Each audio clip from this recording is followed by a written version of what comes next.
Supreme court chief justice గవాయిపై దాడి చేయడం హేయమైన చర్య అని ఏలూరు నగరంలోని ప్రజా సంఘాల ఆధ్వర్యంలో జరిగిన విలేకరుల సమావేశంలో ఖండించారు.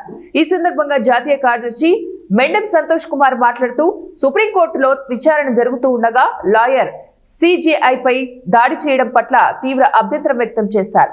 Supreme court CJI doctor B R Ambedkar వారసత్వాన్ని అతని తండ్రి ద్వారా పురికి తెచ్చుకుంటూ సనాతన ధర్మాన్ని పాటిస్తున్నారని అన్నారు. సనాతన ధర్మం అంటే తెలియని వారు ఇటువంటి దాడులకు పాల్పడుతున్నారని ఎద్దేవా చేశారు. సదరు దాడికి పాల్పడిన లాయర్ ఏ ధర్మాన్ని పాటిస్తున్నారు అనేది ఆయనే ప్రశ్నించుకోవాలన్నారు.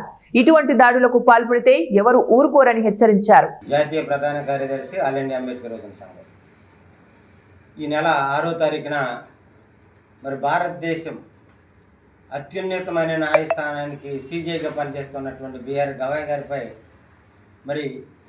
ఈ దేశంలోనే అందరికీ సమానత్వం కల్పించినటువంటి రాజ్యాంగం ద్వారా లాయర్ వృత్తి చేస్తున్నటువంటి రాకేష్ కిషోర్ గారు ఆ విధమైనటువంటి చర్యలకి పాల్పడటం విచారించదగ్గ విషయం, బాధాకరమైనటువంటి విషయం. తన ఆలోచన ఏదైనప్పుడు కూడా భారత రాజ్యాంగం ఇచ్చినటువంటి హక్కుతో ఈ భారతదేశంలో ప్రతి ప్రాథమిక హక్కులో భాగమైనటువంటి జీవించే హక్కు ఇవ్వటం జరిగింది.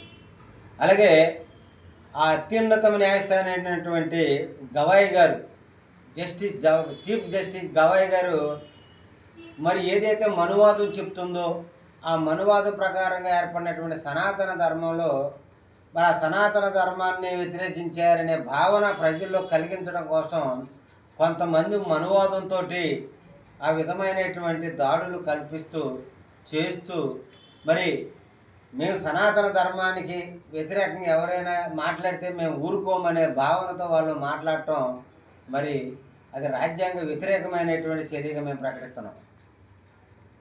గవాయ్ గారు రిజర్వేషన్ల మీద ఆయన చీఫ్ జస్టిస్ అవలా, దయచేసి గ్రహించాలి, గుర్తుంచుకోవాలి. ప్రతిభతోటి ఆయనకున్నటువంటి టాలెంట్ తోటి నేడు